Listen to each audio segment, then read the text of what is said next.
Ahora sí. Ahora sí se está grabando. Ahí está. Perfecto. Bien. Bueno, como les contaba recién a los que ingresaron antes, la clase de hoy es de emociones y sistema límbico. Vamos a ver esta temática desde una visión desde el yoga y desde el focusing o enfoque corporal. Ya les contaré un poco más de qué se trata el focusing. Bien, ¿qué es una emoción? Vamos a empezar por esto. Bueno, emoción proviene de emotio, del latín emotio, que significa movimiento o impulso, que proviene de mover, es decir, significa hacia afuera y mover.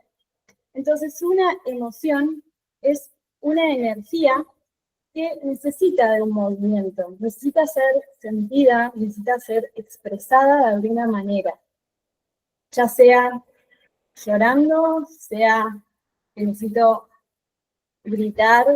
Si yo veo a una amiga y hace mucho que no la veía y me da mucha alegría eso, bueno, necesito expresar esa alegría. Por eso necesita ser sentida y expresada, porque cuando bloqueamos, cuando ignoramos esa energía, lo que sucede es que se estanca y se transforma en tensión. Y eso queda en algún lado, no se pierde.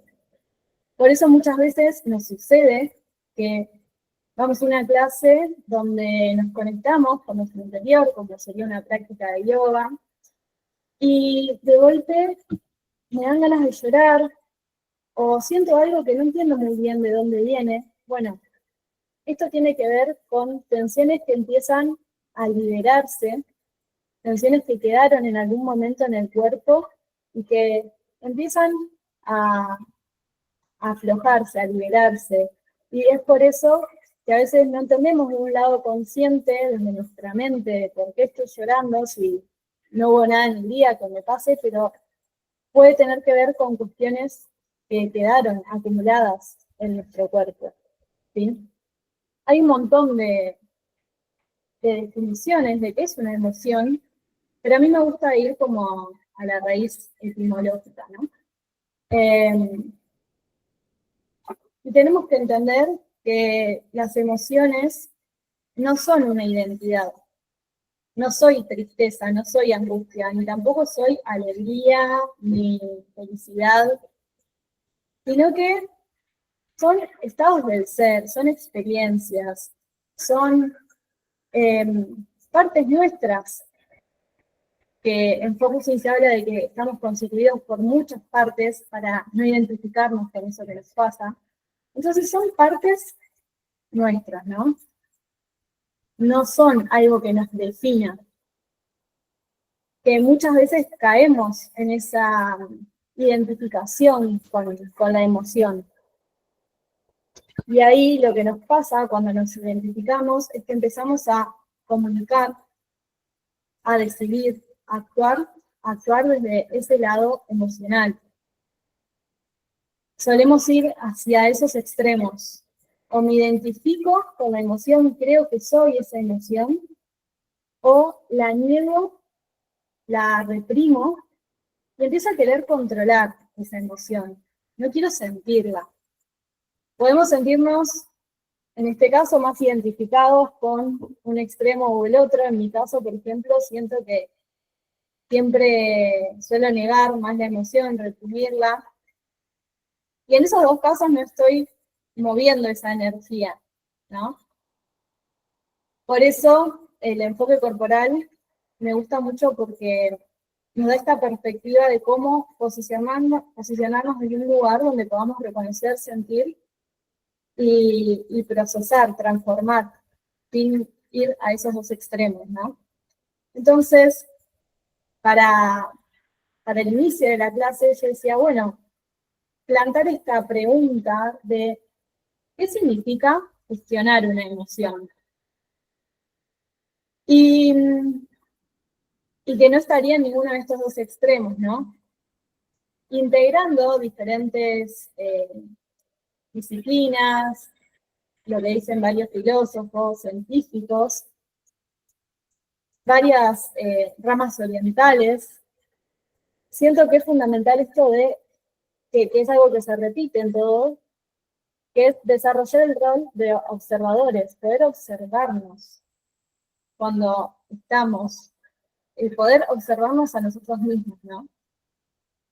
Y eso también tiene, así vamos a poder gestionar nuestras emociones cuando desarrollamos este rol de observadores y no llegamos a identificarnos ni a negarlo, porque también cuando negamos las emociones es cuando aparecen las somatizaciones.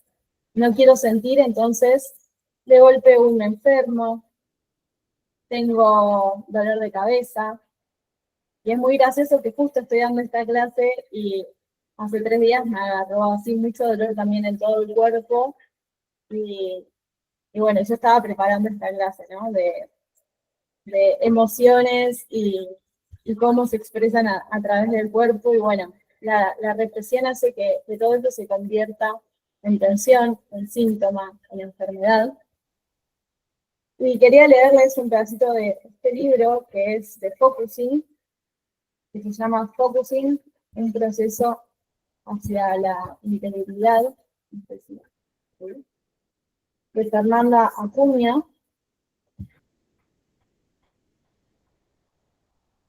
que ella dice que es importante tener en cuenta que no es lo mismo sentir una emoción que actuarla, ¿no? Por ejemplo, puedo estar muy enojada, pero eso no implica que vaya a querer pegarle a alguien, sino que no existen, dice, no existen emociones buenas o malas, solo existen emociones. En nuestro espacio interior podemos permitirnos sentir toda la bronca del mundo sin llevarla a la acción en nuestra vida, sin actuarla. Si nos conectamos de entrada con la bronca, por ejemplo, podemos evitar que se transforme en una luz que nos aplaste. La bronca acompañada se transforma en una energía vivificante de un poder inmenso que a veces se confunde solo con bronca y simplemente es fuerza, ganas, etc. Cuando exiliamos un aspecto, como por ejemplo este, no se va solo, sino que se lleva con él la fuerza, el poder, la vitalidad. Si exiliamos la alegría, se nos lleva con ella la creatividad, la risa, el juego, la inocencia. Y lo mismo ocurre con todo lo que hemos ido exiliando desde nuestra más tierna infancia.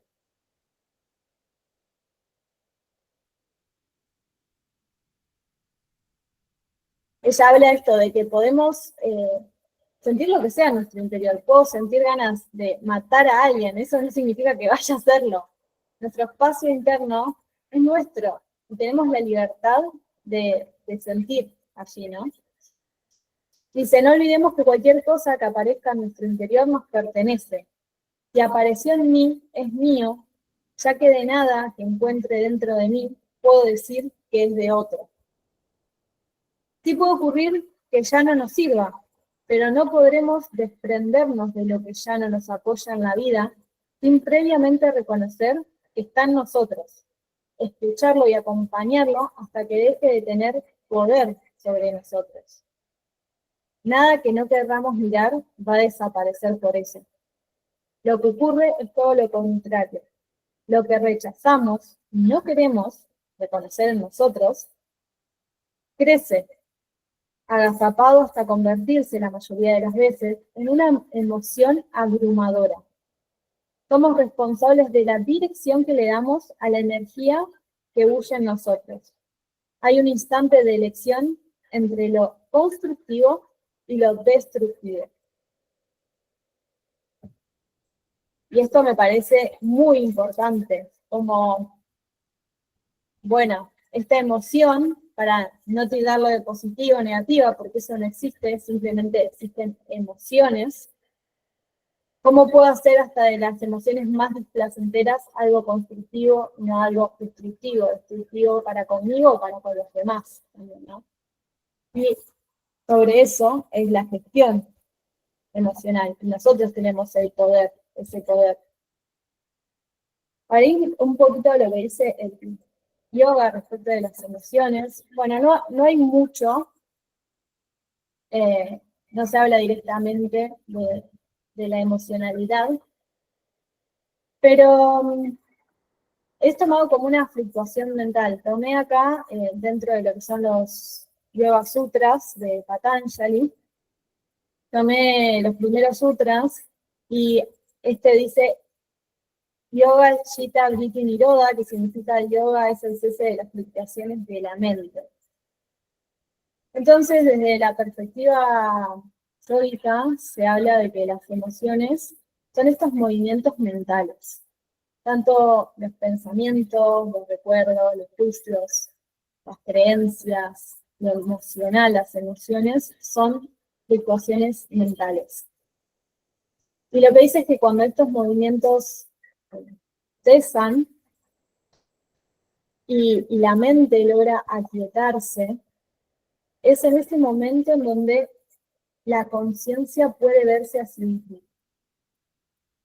Es cuando logramos dejar de identificarnos con lo que es cambiante y podemos darnos cuenta que no somos ni nuestras emociones, ni nuestra historia personal, ni nuestros pensamientos, sino que somos pura conciencia. Y en esto es lo que dice el yoga. Entonces, lo que busco un poco es trascender esos pensamientos y las emociones.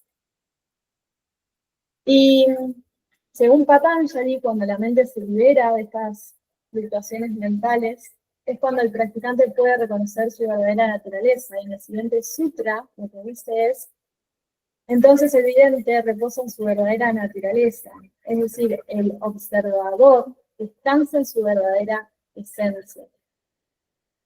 El yoga como disciplina lo que busca es detener esas fluctuaciones mentales para volver a la propia naturaleza. Como decía, se habla de trascender las emociones, los pensamientos, porque ese estado mental es lo único que nos va a permitir comprender que nuestra verdadera naturaleza no es la materia, es decir, todo lo manifestado que está en constante cambio, en movimiento, sino que nuestra naturaleza, nuestra verdadera esencia y naturaleza es la conciencia.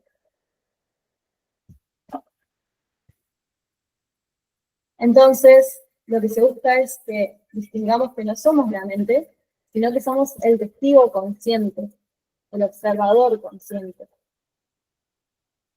Y que a medida que vamos reduciendo las fluctuaciones mentales, podemos experimentar esa conciencia pura y libre, esa libertad de espíritu. Ahora, esto es lo que les traigo un poco desde la mirada de la filosofía, del yoga.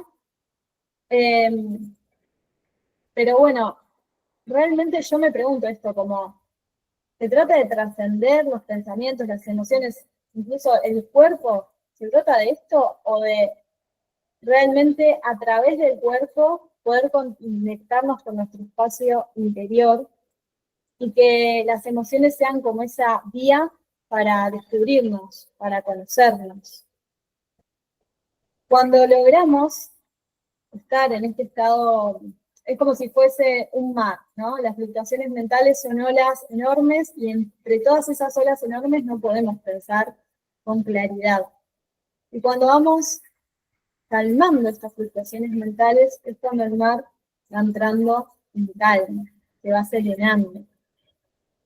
Y es ahí cuando podemos experimentar un estado mental de foco, de quietud y de paz.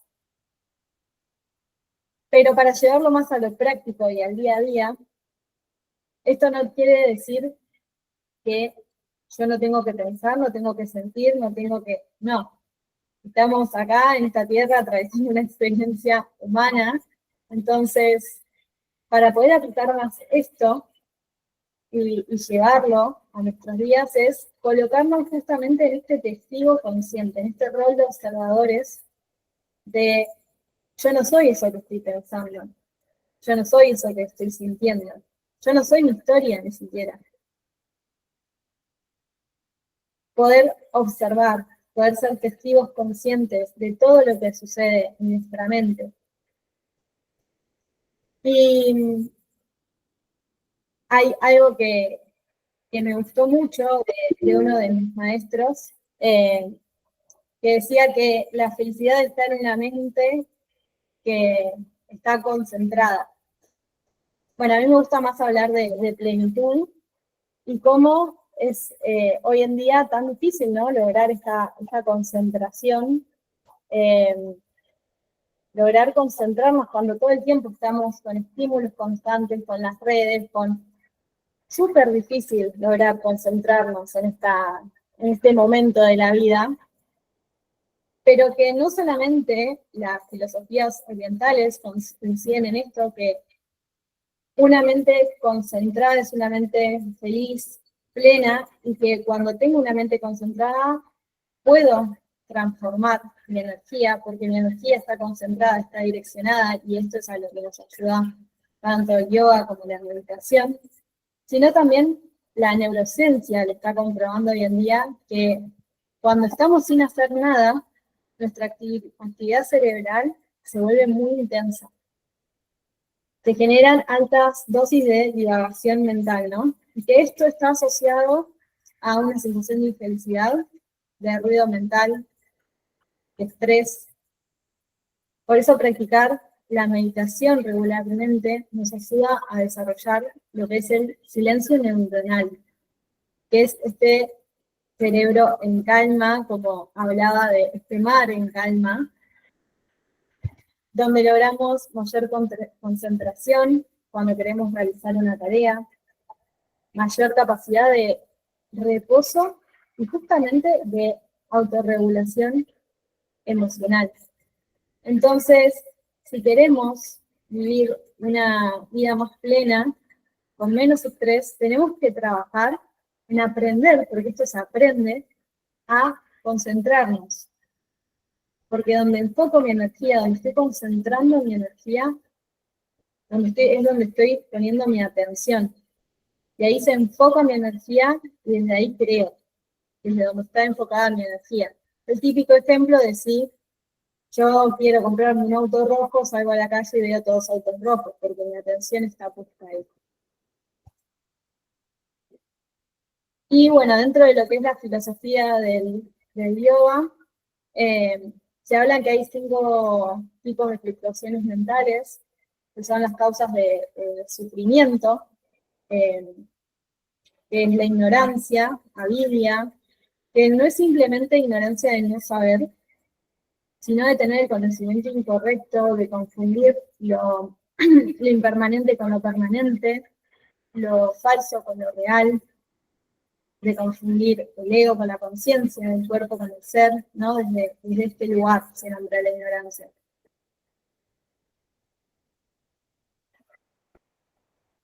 Después, bueno, la identificación con el ego. Me identifico con ciertas etiquetas, con mi personalidad. El apego, la aversión, el rechazo, que sería como la cara opuesta. Yo rechazo esto, lo pienso en lo emocional, ¿no? Como yo rechazo esa emoción y eso me va a terminar generando más sufrimiento, más dolor, sobre todo con las emociones que son más incómodas, ¿no? Y el miedo a la muerte también para mí es el miedo al cambio, ¿no? A todas esas micromuertes que vamos atravesando en la vida. Cuando tengo miedo al cambio y me aferro y me quedo ahí en ese lugar, bueno, eso nos genera muchísimo sufrimiento, porque a veces preferimos pasarla muy mal antes que hacer ese cambio, estar mejor. Entonces, con esto si quieren después lo pueden, da para hablar muchísimo de cada kleya y quedarnos debatiendo horas. Así que si quieren después pueden buscarlo para profundizar un poco más. Y pensar cada uno de ustedes, ¿no? ¿Qué significa para mí? ¿Cómo relaciono esto con las emociones? Cada uno de estos conceptos. Siempre está bueno eso, llevarlo también a lo que cree uno, a la propia reflexión, a eso me refiero, ¿no? a veces también nos distanciamos tanto que tomamos todo lo que nos dicen como una verdad. Bueno, a ver, ¿qué me pasa a mí con esto? Volver a esa capacidad de reflexión me parece también súper importante. Bueno, entonces, después de todo esto que venimos diciendo, de qué es el yoga, la filosofía yógica, ¿qué puedo hacer yo en mi día a día cuando, con mis emociones, cuando estoy súper enojada, cuando... Bueno, yo acá hice como un resumen, que sería la observación diaria de mi cuerpo, de mis emociones. Acá sirve un montón escribir. A mí es una herramienta que me sirve un montón porque es como, saco todo esto que tengo en mi cabeza y lo pongo en un lugar afuera y ahí puedo ser consciente también de qué estoy pensando. Y a veces no es machacarse como, no quiero pensar en esto porque no va a funcionar además, sino es cómo cambio este pensamiento. ¿Por qué pensamiento lo puedo reemplazar? Cuando aparecen pensamientos intrusivos que de golpe me estoy diciendo lo que fuese, que no soy suficiente, que no sirvo para esto, o lo que sea, ¿cómo puedo reemplazar ese pensamiento? Entonces la observación es clave. Después, darnos ese espacio entre lo que estoy sintiendo y la reacción. Respirar antes de actuar, nombrar lo que siento. Y darme permiso a sentir sin juicio. Recordando que no somos lo que sentimos, no somos lo que pensamos. Que la emoción no nos va a definir. Que puedo elegir cómo actuar. Lo que les veía recién, puedo sentir rabia y puedo seguir eligiendo no dañar. Esa es la verdadera libertad, ¿no? Después hacer prácticas corporales conscientes, volver una y otra vez a la conciencia, ese centro desde donde observo, ese testigo que no juzga. Y siento muy importante hablar del juicio, que es algo que por lo menos yo vengo trabajando en mi proceso, que es qué debo sentir, qué no debo sentir. Bueno, como muchos saben, yo estudié abogacía, me recibí de abogada, y el deber ser cierto que, bueno, hay mucho juicio, ser juez, ¿no? Por ejemplo, hay muchísimo juicio en todo esto, entonces está haciendo todo un proceso de trabajo para mí interno también de decir, no, que no debería sentir tal cosa, no debería tal otra. Y en realidad no es que está bien o mal sacarle juicio de valor a las emociones. No está ni bien ni mal, no es correcto o incorrecto, no corresponde o no corresponde, sino bueno, es lo que siento y yo puedo elegir qué hacer con esto, elegir cómo actuar, elegir cómo integrarlo. Son partes dentro de mí. Sino también excluimos la sombra, excluimos lo que no nos gusta de nosotros. Ah, esto me gusta, esto no me gusta, también es juicio. Entonces, ¿cómo puedo integrar estas sombras que cuanto más las rechace, más grandes se van a volver? Y más las voy a proyectar en el afuera. Así que sacarle ese juicio de valor. Y cuando armaba la presentación, pensaba cuando falleció mi papá,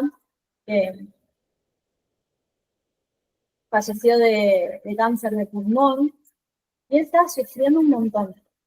Y te juro que yo sentía alivio cuando él trascendió, porque para mí fue como, no sufre más. Fue un alivio, realmente.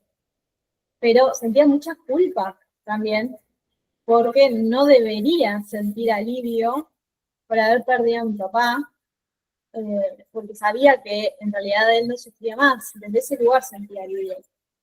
Y bueno, y con el tiempo y con todas estas herramientas y el preguntarme, que como siempre digo, pregúntense una y otra vez las cosas, porque son las preguntas que nos abren las puertas y las que nos hacen a esto, a llevar a nuestra propia reflexión y no a asumir cosas que nos están diciendo desde la afuera y elegir qué tomar y qué no según lo que conmigo resuena.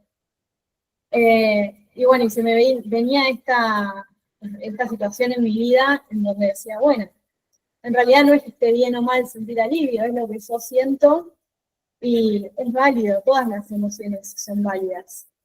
Como les leí hace un rato, todo lo que siento en mi espacio interior es válido y puede tener lugar.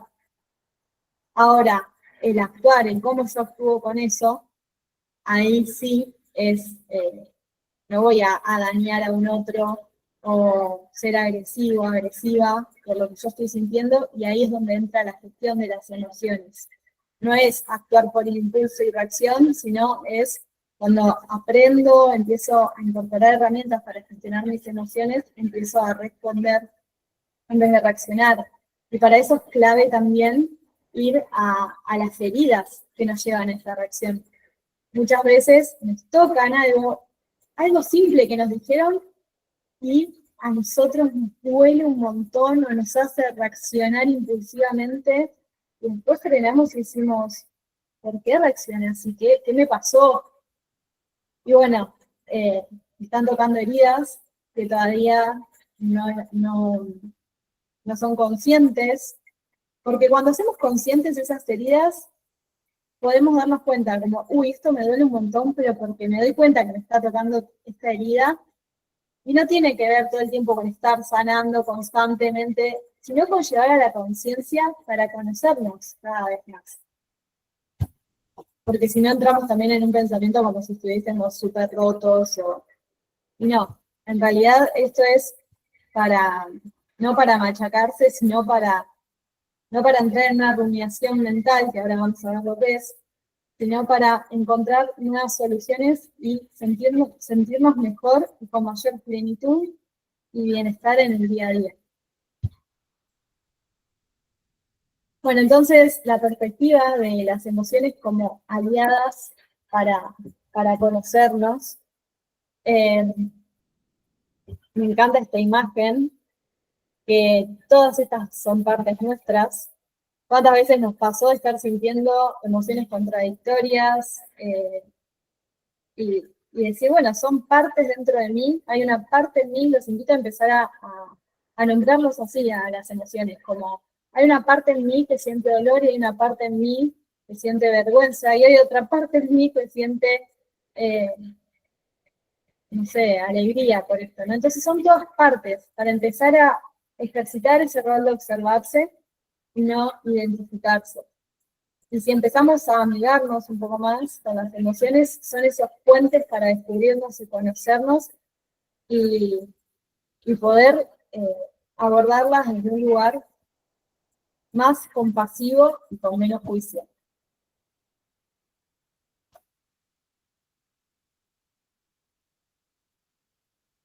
Bien, si van teniendo alguna duda o algo, lo pueden ir dejando ahí en el chat.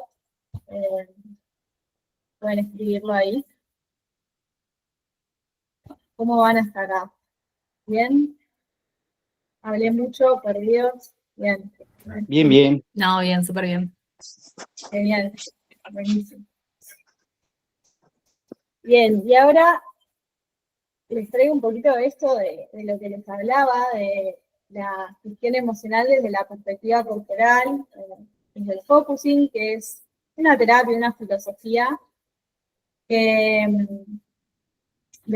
Gendlin fue un filósofo y psicoterapeuta que postula este tipo de terapia en donde te da cuenta que muchas personas lograban avances en las terapias psicoanalíticas que hacían, y otras no, y empezó a ver qué sucedía en las que sí y en las que no, y se da cuenta que quienes consultaban con su espacio interior y quienes involucraban al cuerpo en el proceso, no solamente a la mente, porque esto no es una cuestión de es mente o es cuerpo, sino nos vamos a los extremos, ¿no? Es integrar, entender que somos un todo interconectado. Y descubre que quienes hacían estos avances eran quienes lograban los cambios y sentirse más plenos y con mayor bienestar, eran las personas que incorporaban el cuerpo.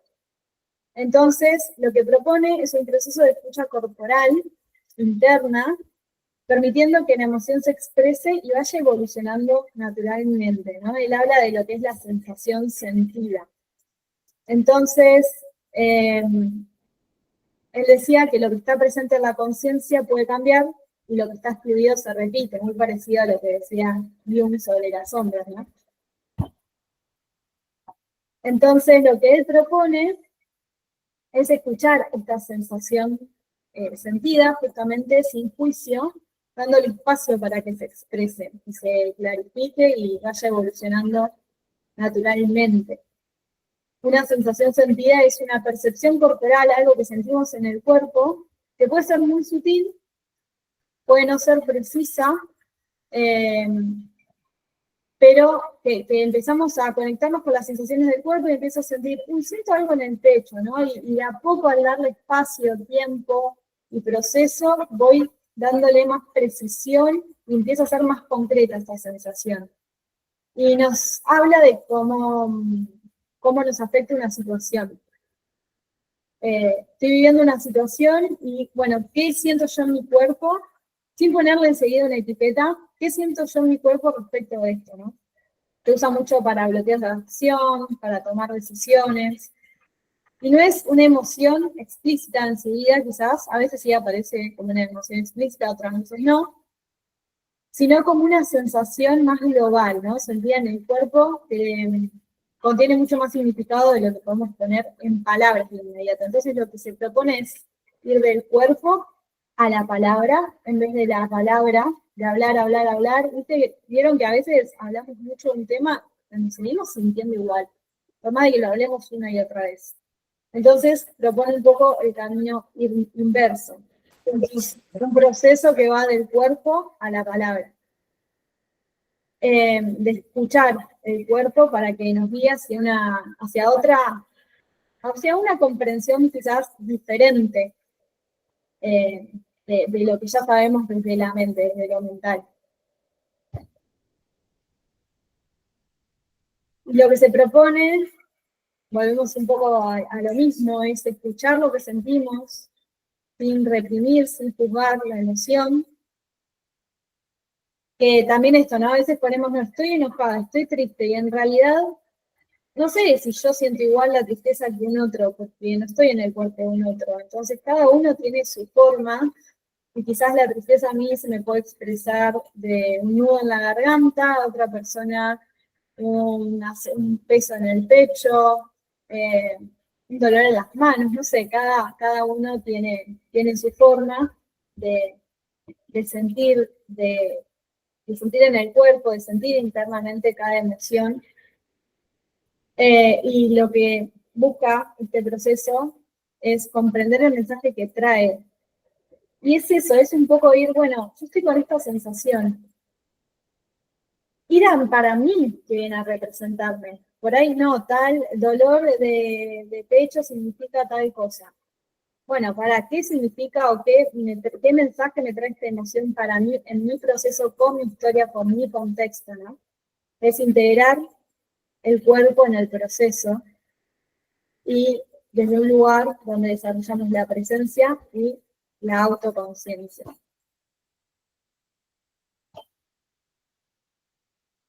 Bien. Voy a tomar mi...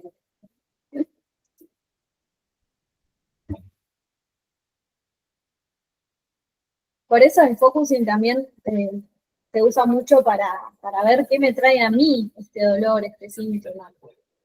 En mi individualidad y subjetividad, ¿no? Pero bueno, tenemos la necesidad a veces de entender tanto todo que nos desesperamos por ponerle etiquetas a las cosas. Bueno, y llegamos a lo que es la estructura del cerebro, cómo funciona nuestro cerebro con la parte emocional.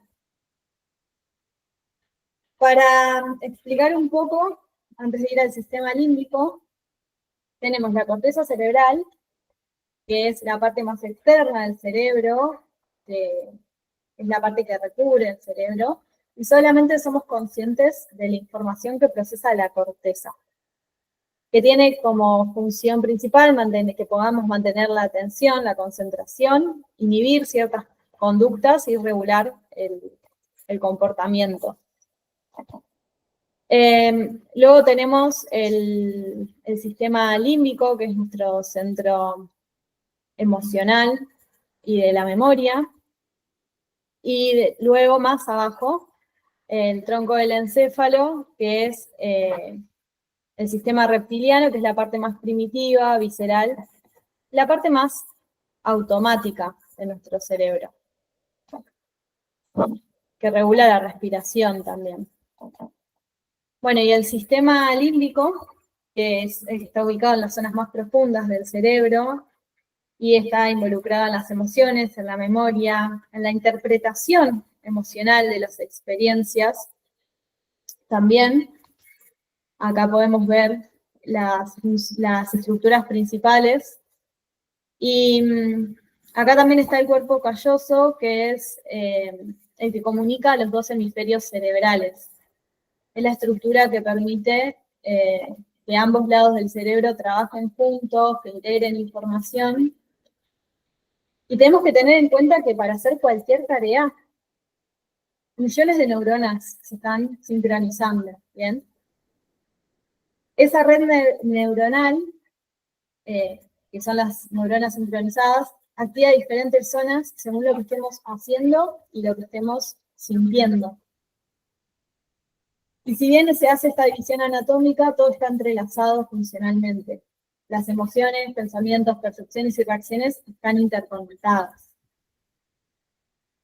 Bueno, para ir a las estructuras principales tenemos el hipocampo, que es clave para la memoria, la amígdala, que da el contenido emocional a lo que estamos viviendo, y reacciona ante el miedo, el peligro, la defensa o la amenaza.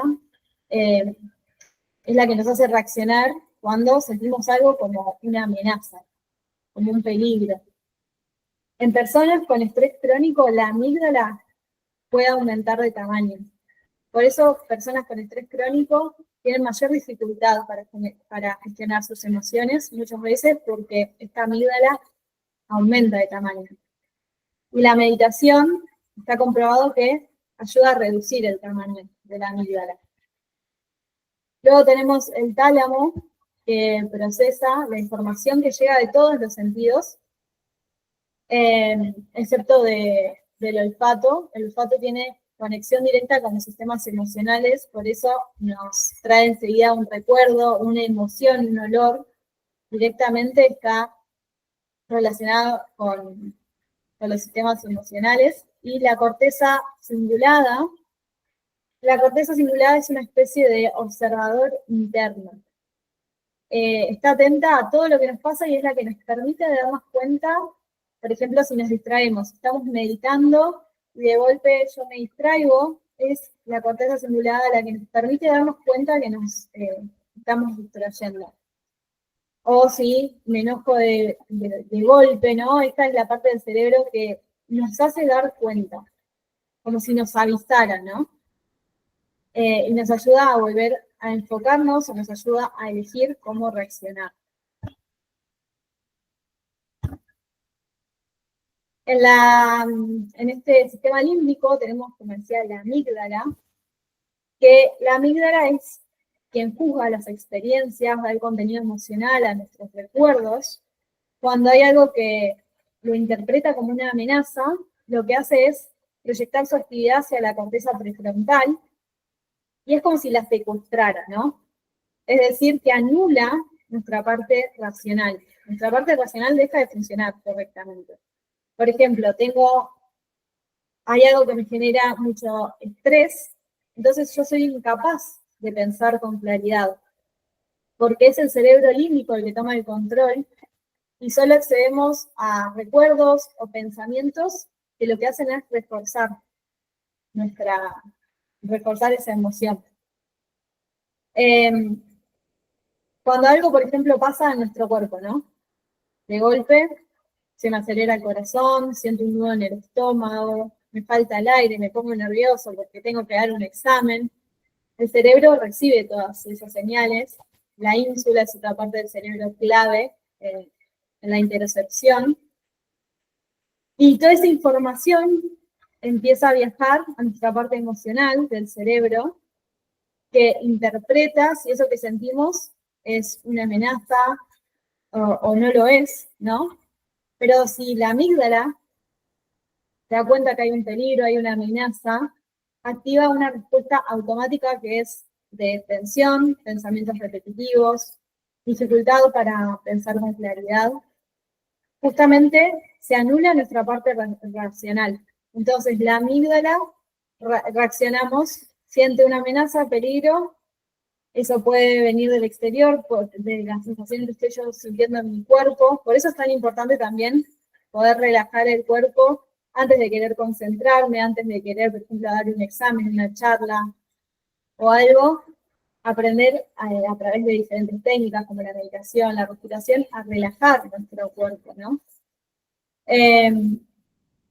Y acá es donde la meditación ayuda un montón porque nos ayuda a reducir incluso el tamaño de la amígdala y fortalece la corteza prefrontal, que es la que, cuando recibimos todas estas señales, puede actuar en vez de verse secuestrada por la actividad de la amígdala, puede actuar y llevar conciencia a poder responder en vez de reaccionar. Es la parte que ayuda a calmar esa emoción y que nos permite decidir cómo actuar en lugar de reaccionar sin pensar, la que nos permite calmarnos, reinterpretar y elegir cómo actuar. Y esa es la base de la autorregulación emocional, ¿no? Y cuando sucede este secuestro emocional, muchas veces nos lleva a la rumiación mental. No podemos, la rumiación mental es todo el tiempo estar pensando sobre un mismo tema, no podemos parar de pensar, sobrepensamos en el mismo problema, y ahí es donde nuestra parte racional es totalmente tomada y tenemos pensamientos negativos, hay mucha actividad cerebral, es lo contrario que pasa cuando logro concentrarme y enfocarme, y tengo dificultad para salir de ese bucle, de esa historia que no me paro de contar. Y las partes del cerebro que más se activan en esos momentos son las partes de la escucha, como si yo me estoy hablando a mí mismo, ¿sí? Y en ese estado no tenemos claridad, no podemos tomar ninguna decisión porque estamos totalmente tomados por nuestras emociones, ¿no? Bueno, antes todo este sistema tenía una función que era poder preservar nuestra vida, era un método para sobrevivir. Pero hoy en día todo esto se nos activa con cuestiones que realmente no son de vida o muerte. No es que hay un león por comernos, sino que desde las redes sociales, ¿no? Publico una historia, algo en las redes, y cualquier interacción que yo reciba, que tenga una importancia para mí, puede activar mi amígdala y mi amígdala detecta, ¿no?, ese comentario como una amenaza o no. Que es una crítica, por ejemplo, ¿no? Lo puede detectar como una amenaza, lo juzga, porque eso tiene la capacidad de juzgar las experiencias emocionales, lo juzga como algo negativo y se dispara una alarma interna como si me estuviesen atacando. Y ahí es donde sucede lo del secuestro de la amígdala, ¿no? Secuestro emocional. Esta activación emocional intensa lo que hace es bloquear temporalmente la corteza prefrontal, la parte racional. Y ahí puede activarse lo de la rumiación mental. Cada uno responde diferente. Ahí tenemos la mente, que es nuestro filtro. No es que lo que sucede en el afuera enseguida tiene que ver con cómo yo reacciono. Cada persona reacciona diferente porque nuestro filtro es la mente entre lo que está afuera, el estímulo externo, mi interior, y ahí está la mente, que es como yo respondo. No, si ese filtro está súper sucio, y yo no medito, no practico yoga, no hago mi limpieza interior, ese filtro está súper sucio y no me va a dar, no voy a poder responder desde un lugar con mayor conciencia.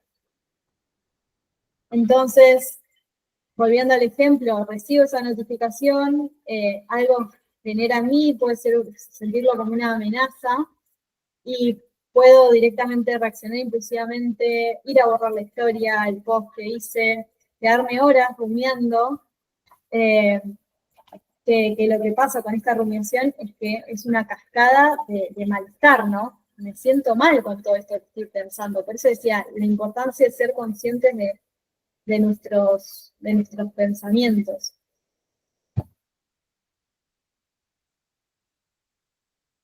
Bueno, y existe una red que se llama frontolímbica, que conecta la corteza frontal con el sistema límbico. Y como venía diciendo, que la corteza prefrontal tiene la capacidad de controlar las áreas más profundas del cerebro emocional. Y que cuando meditamos podemos fortalecer la corteza prefrontal y reducir la hiperactivación de la amígdala. Y que así vamos a poder gestionar mejor también nuestras emociones y vamos a ser menos reactivos emocionalmente. Se regula la respuesta emocional. Y nuevamente, al meditar, por ejemplo, que empezamos a fortalecer la corteza prefrontal, a reducir la hiperactivación de la amígdala, podemos elegir cómo actuar, desarrollamos mayor perspectiva y mayor capacidad de observar lo que sentimos sin identificarnos con eso inmediatamente, ¿no? Nos ponemos en este rol de observadores.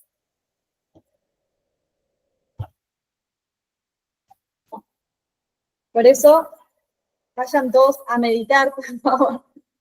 Que cuando estamos solamente observando nuestra respiración, es acá cuando más se activa la corteza prefrontal, y que cuando nos dispersamos y no nos damos cuenta, nos vamos enseguida a otro pensamiento, y de golpe la corteza cingulada es la que nos hace dar cuenta de que, conjuntamente con la ínsula, nos hace dar cuenta de que nos fuimos y podemos volver.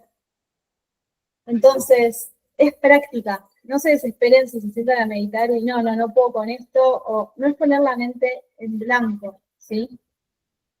Es buscar esa concentración a través de diferentes técnicas. Puede ser la respiración, puede ser un mantra, puede ser la visualización, pero es muy importante para la regulación emocional, para poder enfocarnos, tener más atención, como decía, una vida plena, una vida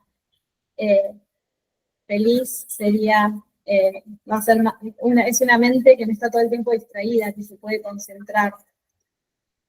Y también porque nos va a ayudar a observarnos, a desarrollar esta capacidad de observarnos.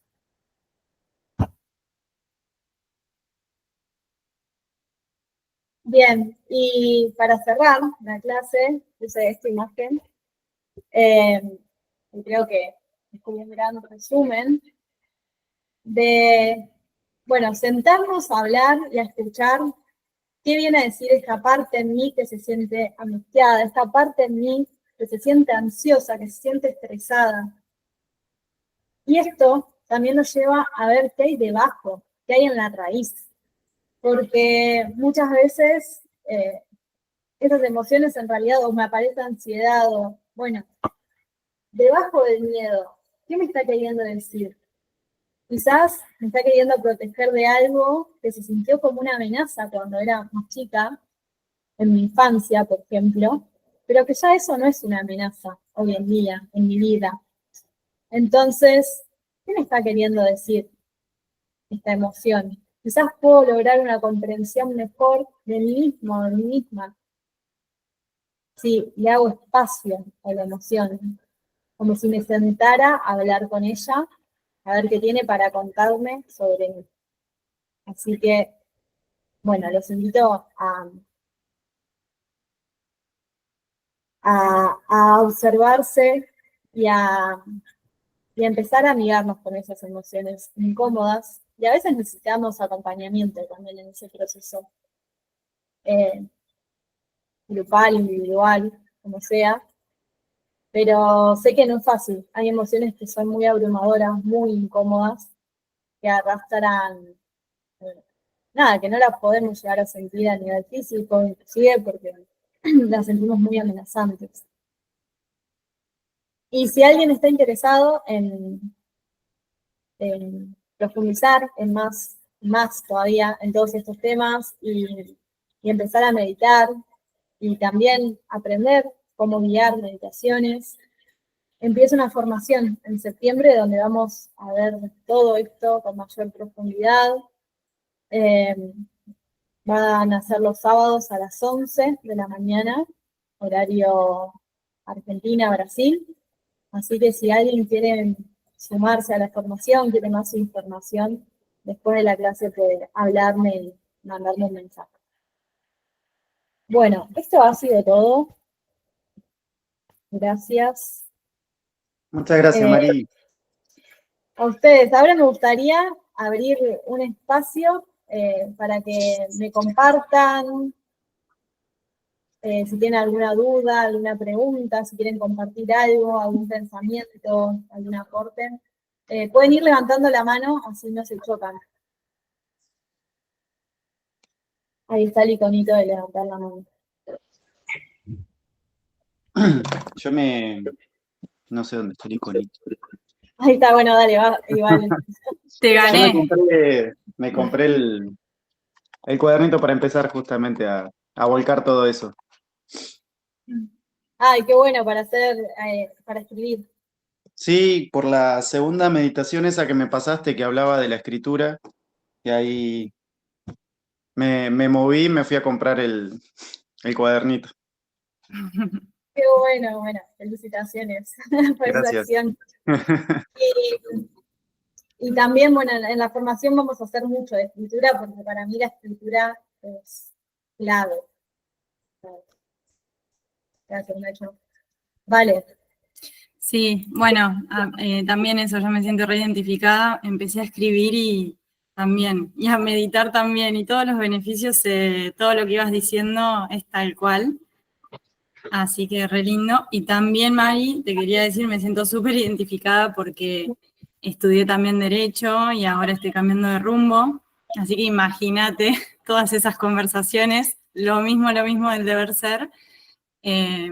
Así que nada, feliz y gracias por el espacio porque la verdad que hermoso.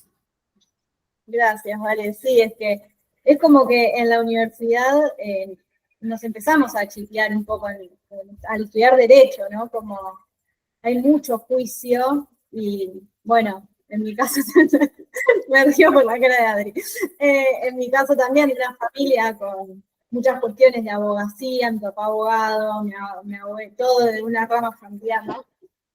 Y es lo que uno va escuchando y cómo empieza a ver la vida, este filtro, estas experiencias de que esto corresponde, esto no, mucho de la moral y del deber ser, que hay que ir matando a poquito.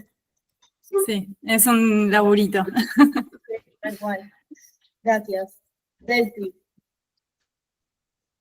Sí, aparte de esto del deber ser que siempre hablamos, es como tan estructurado y hay que tratar de encontrar un poco esa flexibilidad para sentirse un poco más cómodo, porque como decís, es difícil de sostener. Sí, totalmente. Bueno, acá. Aparte es bastante irreal. Aparte de ser otra más que viene del mundo del derecho, abogada, así que hay muchos abogados hoy. Y también esto de qué importante, Delphi, como poder tener esta visión, incorporarla a la hora de trabajar con personas, ¿no? Como ejerciendo el rol de abogada, y bueno, ahí está Adri también como mediadora y poder entender todo esto de la gestión y poder transmitirlo también para incluir otra perspectiva. Y llevar todo esto a esos mundos, no es excluyente, dejemos de excluir una cosa a la otra. Sí, gracias, Delphi. Adri, Perdón, aparte de no ser excluyente, creo que se retroalimenta un montón. O sea, eso es lo positivo, me parece, de poder incorporarlo. totalmente, sí. Es muy importante que se empiece a incorporar. Gracias, Bea. Muchas gracias. Nos vemos. Adri. Hola, ¿qué tal? Yo pensaba, esto que decías que somos muchos abogados, y como me parece que nada es casual, creo que tiene un vínculo muy íntimo el tema de cómo nos sentimos, las sensaciones, o bueno, yo no voy a entrar en definiciones porque estoy verde, con los juicios. Y yo quería aportar esto, que a raíz de que también me compré el cuadernito y estoy escribiendo, un día me dio por escribir sobre los juicios, ¿no? Y lo que descubrí, o me pareció descubrir, es que no es algo malo, como pensaba, sino que el juicio es importantísimo si lo sabemos transmutar. O sea, ¿por qué uno hace un juicio y no otro? Ahí me parece que es donde uno tiene que detenerse y hacer una crítica interna de ¿qué estoy pensando? ¿Por qué lo estoy pensando? Y si me identifica, si me define y si lo puedo modificar para hacer que mis sensaciones sean más bonitas. Nada, eso me pareció, eso es lo que me quedó de lo que escribí, que el juicio por ahí uno dice, uy, todo es juicio, nosotros hacemos juicio de esto, y qué terrible, ¿no? Sí, está bueno porque como vos decías, existe, y transmutarlo me parece que es lo interesante, como asociarlo a cosas más bonitas y no siempre al mismo patrón. Bueno, con esto que deciste me viene esto de cambiar el pensamiento. En vez de pensar esto que me está haciendo sentir de esta manera, ¿cómo lo puedo cambiar al pensamiento para que me haga sentir diferente? Y transmutar el juicio se me viene como, en vez de juzgar, aceptar, ¿no? Como lo que es. En vez de decir, bueno, esta emoción que yo tengo, sentir angustia está mal. Entonces, esta emoción es mala, ¿no? Bueno, no, en realidad no es mala ni buena, que sería un juicio de valor, es lo que es. Es lo que me está atravesando hoy, y bueno, y si me fijo cuál es la situación, cuáles son mis pensamientos, y quizás cambiando mi pensamiento respecto de la situación puedo sentirme de otra manera. Pero la angustia es necesaria, cada emoción es necesaria en nuestra vida porque cada emoción nos trae un aprendizaje. Enojarnos no es algo malo o no debería enojarme, bueno, sobre todo en lo que son los profesores de yoga y todo, que se piensa que ser profesor de yoga a veces no te enojas nunca, hay mucho estereotipo, en todo hay mucho estereotipo. Y bueno, entonces decir, bueno, no, en realidad esta emoción es una energía que se me está presentando, quizás este enojo me ayuda y me enseña a descubrir que me está faltando poner el límite, que mi límite fue transgredido, fue traspasado, y lo que tengo que aprender y me está mostrando es que estoy necesitando poner un límite. Por eso esa situación me gusta.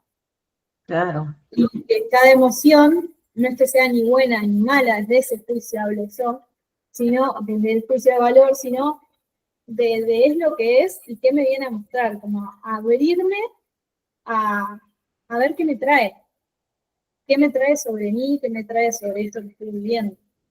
Ahí es lo interesante, que como que uno se debería detener y pensar un poquitito, explorar, por así decirlo. Uno no puede decir qué tiene que explorar porque cada uno es como es y somos tan distintos que ya ni uno no se animaría. Yo, por ejemplo, ya no doy consejos, viste que los padres damos consejos de todo, pero yo hace tiempo que ya me abstengo, solo me dedico a mí porque entiendo que cada uno es tan, por suerte, tan diferente y desde esa exploración puede agregar tanto valor al otro que me parece muy sano detenerse y explorarse uno, de dónde viene, a dónde apunta, por qué siento eso, dónde lo siento.